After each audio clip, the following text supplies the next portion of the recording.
Hello दोस्तों, नमस्कार। मैं रितेश कुमार आप सभी को अपने इस YouTube चैनल पर आप सभी का स्वागत करता हूं। तो आज हम रेशियो के कुछ बेहतरीन सवालों को सीखेंगे, बिल्कुल शॉर्ट से। ठीक है, तो हम आज रेशियो के सवाल सीखने वाले हैं बिल्कुल शॉर्ट से, जो कि एग्जाम में आती है ये क्वेश्चन। तो आप लोग क्वेश्चन को ध्यान से देखें। मैं क्वेश्चन को रीड करता हूँ। पहला क्वेश्चन क्या कह रहा है? क्वेश्चन कह रहा है कि एक ऑफिस में असिस्टेंट और ऑफिसर है। 15 असिस्टेंट अगर चले जाते हैं तो प्रत्येक असिस्टेंट के लिए 2 ऑफिसर होते हैं। इसके बाद 54 ऑफिसर चले जाते हैं और अब प्रत्येक ऑफिसर के लिए 5 असिस्टेंट हैं। तो शुरुआत में कितने असिस्टेंट थे? तो क्वेश्चन को आप लोग ने रीड कर लिए होंगे। ठीक है, तो क्वेश्चन देखें क्या कह रहा है कि एक ऑफिस में असिस्टेंट और ऑफिसर है। असिस्टेंट को हम ए से ले लिए, डिनोट कर रहे हैं, और ऑफिसर को ओ से। तो कह रहा है कि 15 अगर असिस्टेंट चले जाते हैं तो 15 को क्या माइनस करें? बिल्कुल करें। फिर चले जाते हैं तो प्रत्येक असिस्टेंट के लिए 2 ऑफिसर रहता है। प्रत्येक असिस्टेंट के लिए 2 ऑफिसर रहता है। प्रत्येक असिस्टेंट के लिए 2 ऑफिसर रहता है। क्या यही बात कह रहा है क्वेश्चन? ठीक। अब कह रहा है कि इसके बाद 54 ऑफिसर चले जाते हैं। 54 ऑफिसर चले जाते हैं तो 54 ऑफिसर चले जाते हैं तो अब प्रत्येक ऑफिसर के लिए 5 असिस्टेंट रह जाते हैं। प्रत्येक ऑफिसर के लिए 5 असिस्टेंट रह जाते हैं। यही कह रहा है दोस्तों। तो शुरुआत में कितने असिस्टेंट थे?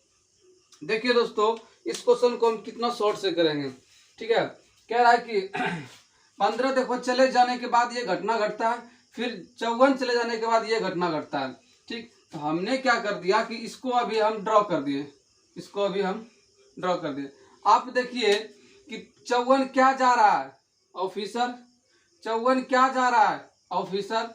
तो क्या ये सेम रहेगा रेशियो असिस्टेंट का? तो आप कहेंगे हाँ। तो क्या हम इसको पहले सेम कर देते हैं। देखो, इसमें 5 का मल्टीप्लाई कर देंगे, ठीक, और ये 10 हो जाएगा। उसके बाद ये तो बिल्कुल सेम रह जाएगा 1। अब देखिए, चले जाने के बाद रेशियो में कितने का कमी आया? तो आप कहेंगे 9 यूनिट का। ठीक है, और मेरा वास्तविक में कितने है भाई? 54 है।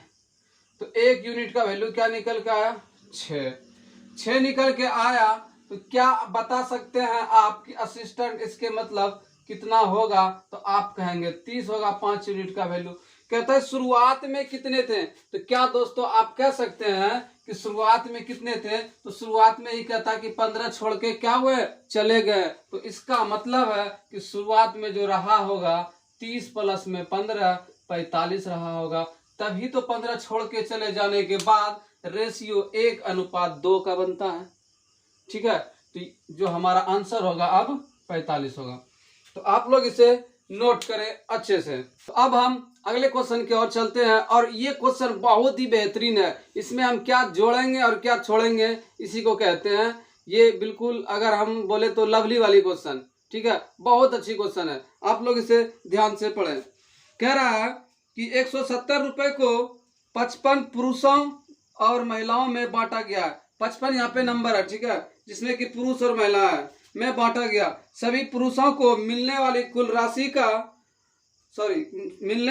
कुल राशि तथा महिलाओं को मिलने वाली कुल राशि का अनुपात 9:8 है, तथा एक पुरुष तथा एक महिला को मिलने वाली राशि का अनुपात 3:4 है। तो पुरुषों और महिलाओं की संख्या को बतावें। देखिए, यहाँ पे जो टोटल पीपल है कितने हैं? 55 है टोटल में। 55 है हमारे पास, जिसमें पुरुष और क्या है? वोमेन है। और अनुपात दे रखा है हमें 9:8 का, और ये 3:4 का। यही दे रखा है ना हमारे पास। ठीक है, तो ये नंबर में दे रखा है उसका, और ये एक व्यक्ति का दे रखा है। ठीक है, ये जो हमारे पास दे रखा है एक व्यक्ति का दे रखा है। तो क्या हम इसमें से फाइंड कर सकते हैं? ये जो नंबर दिया है हमारे पास, कुल राशि का नंबर दिया है, कुल राशि का। आप कह सकते हैं कि 9 रुपए है, अगर एक को 3 दे रहे हैं तो यहाँ पे आदमी की संख्या कितना होगा दोस्तों, तो आप कहेंगे 3। 8 रुपए है और एक महिलाएं को हम 4 दे रहे हैं, तो हमारे पास महिलाओं की जो संख्या निकल के आएगी वो कितनी निकल के आएगी, तो आप कहेंगे 2। तो आप इसे ध्यान से समझ सकते हैं कि देखिए ये हमारे पास क्या था, कुल राशि का रेशियो था और ये एक व्यक्ति के दिए गए का रेशियो था। तो 9 रुपए था पुरुषों में और एक को हम 3 देते थे, तो बताओ संख्या कितना होगा, 3 होगा। उसी तरह 8 रुपए देते थे रेशियो में और एक व्यक्ति को एक वुमेन को हम 4 देते हैं, तो इसका मतलब औरत की जो संख्या कितनी होगी, 2। अब देखिए टोटल हमारे पास कितना आया रेशियो में, ठीक है, तो 5 और आप कहेंगे तो 55 दे रखा था। तो 5 यूनिट की वैल्यू 55 और 1 यूनिट की वैल्यू 11। कहता क्या है कि कितने पुरुष और कौन थे, महिलाएं। तो कितने पुरुष और महिलाएं थे, देखो यहाँ पे पुरुष कितने हो गए 33 और महिलाएं कितने हो गए 22। यही हमारा इस क्वेश्चन का आंसर होगा। अब अगले क्वेश्चन को रीड करें। तो अगले क्वेश्चन क्या कह रहा है कि वस्तु का मूल कीमत कच्चे माल का 3 गुना है। यदि कच्चे माल की कीमत 5:12 बढ़ जाती है और विनिर्माण लागत 4:5 में बढ़ जाती है, फुल स्टॉप। यदि प्रारंभिक कीमत 60 रुपए थी तो अंतिम कीमत क्या है। तो दोस्तों आप बताएं कि जो मूल कीमत रहा होगा, मूल कीमत, तो कीमत कैसे निकलता है हमारे दोस्तों। तो आप कहेंगे कि जो रॉ मटेरियल लगा होगा हमारे पास, मटेरियल प्लस में जो मजदूरी लगा होगा, विनिर्माण लागत वही होगा हमारा मूल कीमत। तो क्वेश्चन ने कह रखा है कि जो वस्तु का मूल कीमत है वो कच्चे माल का 3 गुना है। कच्चे माल का 3 गुना है। अच्छा, आप एक चीज आप लोग ध्यान से देख सकते हैं, तो मूल कीमत दे रखा है हमारे पास 60, तो क्या हम कह सकते हैं इसका कहता है 3 गुना है, तो आप कहेंगे कच्चे माल का मूल्य 20 रुपए होगा। देखिए आप 3 गुना है। फिर आप कहेंगे तो इसका मतलब लागत में कि 40 रुपए लगा होगा, बिल्कुल सही। और इस तरह की जब घटना घटता है तो फिर कहता है कि कीमत में जो है 5:12 का क्या होता है, बढ़ोतरी होता है, ठीक है। उसके बाद फिर कहता है कि विनिर्माण लागत यही है ना, विनिर्माण लागत में 4:5 की 4:5 की वृद्धि होती है। तो दोस्तों आप देख सकते हैं कि 5 यूनिट की वैल्यू कितना दे रखा है 20, तो आप कहेंगे ये 4 गुना है। फिर आप कहेंगे तो बाद में बढ़ा होगा तो आप भी 4 गुना करके बोलेंगे आप ये 48 रुपीज है। उसी तरह जो लागत में रेशियो बढ़ा था 4:5 का, तो आप कहेंगे 4 यूनिट का वैल्यू पहले 40 था, तो 5 यूनिट का वैल्यू अब ये 50 हुआ होगा। तो क्या आप कह सकते हैं कि टोटल जो अब निर्माण लागत होगा, तो आप कहेंगे हम इसे ऐड कर देंगे, तो 8 5 4 9, ठीक है। तो क्वेश्चन क्या पूछता है दोस्तों आपसे, आप उसे देखिए, कहता है प्रारंभिक 60 रुपए थी तो अंतिम कीमत क्या है। तो अंतिम कीमत क्या है दोस्तों, 98 रुपीज। ये हमारा आंसर है। बहुत बेहतरीन क्वेश्चन है और इतनी शॉर्ट में कोई नहीं बताएगा आपको। आप एक बार इनसे फिर से समझने की कोशिश करें। कहता है कच्चे माल का 3 गुना था मूल कीमत, तो मूल कीमत दे रखा था 60 रुपए, तो कच्चे माल का कीमत कितना होगा 20, ठीक। और लागत हम क्या बोले कि मूल कीमत इक्वल टू कच्चे माल प्लस लागत, तभी तो मूल कीमत निकल के आएगा। तो इसका मतलब है 40 रुपए हमारा यहाँ पे लागत होगा। फिर आगे कहता है कि जो कच्चे माल का रेशियो है वो 5:12 से इंक्रीज होता है, यानी क्या पहले 5 था अब 12, तो 5 यूनिट का वैल्यू 20 मिला, तो मुझे 12 यूनिट का वैल्यू 48। उसी तरह लागत में 4:5 की इंक्रीज था, तो 4 यूनिट का वैल्यू 40, तो 5 यूनिट का वैल्यू 50। तो अब कितना कीमत हो गया आया 98 रुपीज, ठीक है। अब हम अगले क्वेश्चन की ओर चलते हैं। तो अगले क्वेश्चन कह रहा है दोस्तों, आप लोग उसे ध्यान से रीड करें। कह रहा है 432 विद्यार्थियों वाला एक स्कूल में लड़कों और लड़कियों की संख्या का अनुपात 5:4 है, फुल स्टॉप। जब स्कूल में कुछ नए लड़के लड़कियां दाखिल हो जाता है तो लड़कों की संख्या 12 से बढ़ जाती है और लड़कों और लड़कियों से अनुपात बदलकर 7:6 हो जाता है। तो दोस्तों इसमें टोटल विद्यार्थी कितने हैं? टोटल स्टूडेंट कितना दे रखा है? 432, जिसमें कि हमारे पास बॉयज है और गर्ल है। तो रेशियो क्या दे रखा है? 5:4 का। तो टोटल रेशियो में कितना हो गया? 9।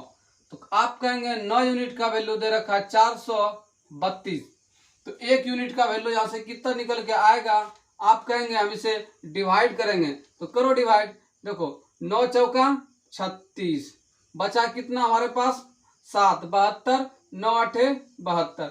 आप कहेंगे इसको कि बॉय का जो रेशियो था हमारे पास 8 5 40 और 4 5 20 और 4 24, 240। उसी तरह फिर कहेंगे आप कि हमारे पास जो गर्ल का रेशियो था 8 चौका 32, बाकी 3, 4 चौका 16 और 3 19, 192। ठीक है। फिर क्वेश्चन कहता है आगे कि आगे कहता है जब स्कूल में कुछ नए लड़के लड़कियां दाखिल हो जाते हैं तो लड़कों की संख्या 12 और बढ़ जाती है। कौन बढ़ जाती है? लड़कों की संख्या 12 और बढ़ जाती है। तो कितना हो जाता है? 2 4 1 5 और 2 का 2, 252 हो जाता है तथा लड़कों और लड़कियों से अनुपात बदलकर 7:6 हो जाता है। 7:6 हो जाता है। तो आप कहेंगे दोस्तों कि यही तो 7 यूनिट का वैल्यू हमने अभी तुरंत निकाला। अच्छा, तो पूछ क्या रखा है? तो बताइए कितनी नए लड़कियों ने दाखिल लिया? बताइए कितनी नए लड़कियों ने दाखिल लिया? तो 7 यूनिट का वैल्यू हमारे पास निकल के आया 252। तो 1 यूनिट का वैल्यू कितना हो जाएगा? तो आप कहेंगे हम डिवाइड देंगे। 7 तिया 21, बचा हमारे पास 4, 42, 7 6 42। तो 6 से कितना हो जाएगा? इसका मल्टीप्लाई करें इसमें तो 6 6 216 हो जाएगा ये। तो आप कहेंगे कि पहले जो गर्ल्स थी 192 और अब जो मिला 216 का, तो न्यू हमारे पास कितने आया? तो आप कहेंगे 216 माइनस 192। तो आप कहेंगे 4 और 11 में 9 गया 2, तो 24 हमारे पास नई गर्ल्स आई। तो क्या दोस्तों आप बताइए इस तरह से अगर हम एग्जाम में सॉल्व करेंगे तो क्या हम एग्जाम दे पाएंगे सही से? तो आप कहेंगे इस तरह से हम कैसे देंगे? ठीक है। तो इस तरह की विधि हम लोग आज से कुछ दिन पहले अपनाते थे। अब हम इसे दूसरी मेथड से प्रयोग करेंगे। दूसरी मेथड क्या है दोस्तों? आप लोग इसे नोट कर लें, तब तक मैं दूसरी बताता हूँ। ठीक है। इसे अब मैं रफ करता हूँ। चलो भाई, मैंने इसको रफ कर दिया। ठीक है। अब क्या बताते हैं हम कि टोटल जो स्टूडेंट था हमारे पास 432 था। बिल्कुल राइट। ठीक। और इसमें क्या हुआ है कि 12 स्टूडेंट और हमारे पास आए हैं। तो हम क्या कहते हैं, इसको 12 को ऐड कर लो। तो 2 और 2 4, 3 और 1 4 और 4 का 4, 444। ठीक है। इसमें जो है कि और भी तो आए हैं, लड़कियां भी आई है, दोनों मिल के आए हैं। तो हम क्या कहेंगे, जो मिल के आए हैं प्लस एक्स, बाकी जो है किसके अनुपात में बट रहा है? वो बाकी किसके अनुपात में बट रहा है? वो लड़के और लड़कियां, वो बट रहा है आपका 7:6 में। 7:6 में बट रहा है। तो इस तरह की घटना घटने के बाद ना बट रहा है 7:6 में। तो हम कह सकते हैं कि इसको 13 से डिवाइड कर दो और x की जगह पे जो आएगा वही तो न्यू लड़कियां होगी। तो हम कहेंगे या तो बाई ऑप्शन ले ले आप, पहला तरीका, यहां से बाई ऑप्शन आप ले सकते हैं, नहीं तो आप 13 से इसमें भाग दे सकते हैं 444 में। ठीक है। तो 13 तिया 39, 5 और 54, 5 और 54, ठीक है, बचा के हमारे पास 54। फिर कहेंगे 13 चौका 52, बचा हमारे पास 2। तो हम कह सकते हैं कि अगर इसमें 2 नहीं होता तो ये 13 से कट जाता। तो आप इसको कह सकते हैं, इसको हम 442 प्लस में 2 का शेष प्लस में x लिख सकते हैं। और इसी को डिवाइड दे रहे हैं कितने से, 13 से। ठीक है, 13 से। तो आप कह सकते हैं कि 2 से इसमें भाग लगने के लिए 13 का कौन सा संख्या आएगा। तो आप कहेंगे दोस्तों कि अगर x की जगह पे 24 मिल जाता तो टोटल संख्या 26 हो जाता, जो कि 13 से भाज्य होता। तो आप कहेंगे x की जगह पे 24, और हमने x क्या माना, गर्ल्स की संख्या आने वाली, तो x हमारा 24, यही हमारा आंसर होगा। तो और हम इस तरह की 2 क्वेश्चन आपके स्क्रीन पे अपलोड कर देता हूं, आप उसे होमवर्क के रूप में रखें और कमेंट में इसका आंसर को डालें। धन्यवाद, आज के लिए इतना ही। और ये आपके भाई का चैनल है, अगर वीडियो आपको अच्छी लगे तो अपने दोस्तों में शेयर जरूर करें। और हाँ दोस्तों, आप जरूर वीडियो को लाइक करें, इससे क्या होती है, मुझे बहुत सारी मोटिवेशन मिलती है। Thank you.